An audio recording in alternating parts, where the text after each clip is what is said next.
All right, now this is one of my favorite techniques, using frameworks and expert personas.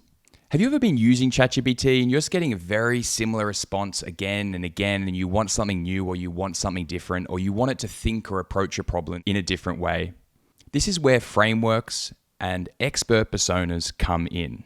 So just like frameworks give us a way of thinking about problems or approaching tasks, they really provide a lot of structure around how we could potentially do things. So you can see on the right here, we've got a few frameworks.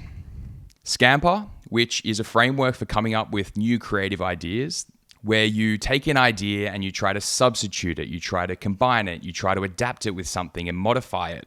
If you ask it to use the Scamper framework, it's going to give you a very different response. This is the same for if you were to, let's say, use the Minto pyramid principle, which consultants love to use as a way to communicate. Or you can even use expert personas, where you might have an investment thesis and you want it to be critiqued by Warren Buffett. Maybe you're working on a creative project and you want it to be critiqued or explored deeper in the persona of Rick Rubin. So now let's put frameworks in action. But before we do, I'm not going to include a framework here. I'm just going to show you what it's like if we do it without a framework, so we have a point of comparison. I'm going to say, I'm a product manager at Nike and I'm trying to come up with some new product ideas. Help me to brainstorm some of those ideas. I want you to answer in 10 succinct bullet points. I'll send that. And you'll see here that it'll start to generate some of the ideas. And AI is not great at coming up with creative ideas, but it can often lead to some pretty interesting insights when you start to use frameworks, which you'll see in a second. But some of these ideas are good. I'm sure the team at Nike's probably definitely explored them already. You see, we've got some cool things here like, smart performance footwear, where we've got shoes with embedded sensors that are going to track our stride, our impact, fatigue in real time. Maybe an AI-powered training app.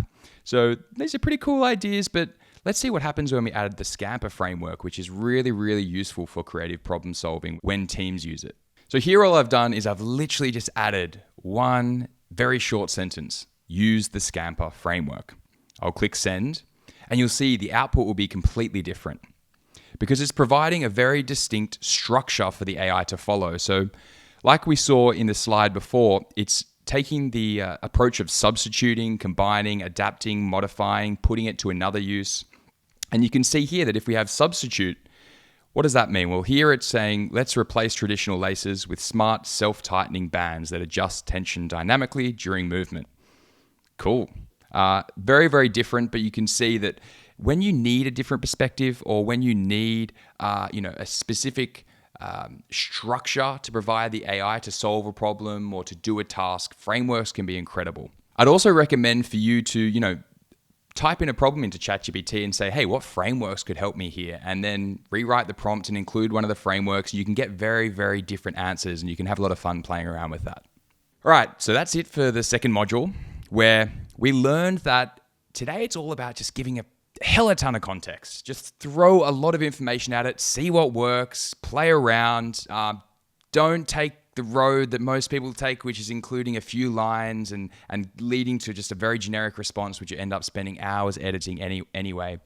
Think with the perspective of, if I was to train someone who's just joined my company, like, what information would they need? We've shown how giving examples can be one of the most powerful ways to solve the problem of generic AI sounding output, where you need to, maintain your company voice, or you want to get it do a task at a specific quality level that you need. And we also played around with frameworks and personas and how they can lead to very, very different responses.